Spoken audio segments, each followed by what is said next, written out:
我係一個乳腺癌嘅康復者，治療期間我真係覺得好虛弱，夜晚又瞓唔到，食慾又差。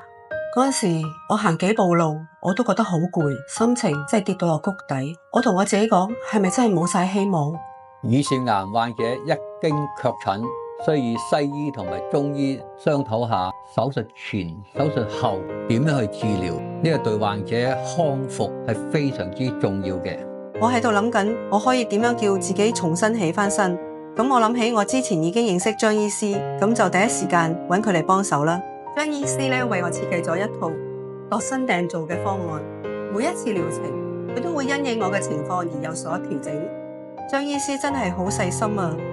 佢教我點樣調養身體，令患病嘅過程冇咁辛苦，真係唔使咁擔心㗎。到期時你就可以重新去做返你自己好想做嘅嘢。想了解更多中醫調養知識，請瀏覽我哋嘅網站、Facebook 同埋 IG 專頁，或者訂閱我哋嘅 YouTube 頻道。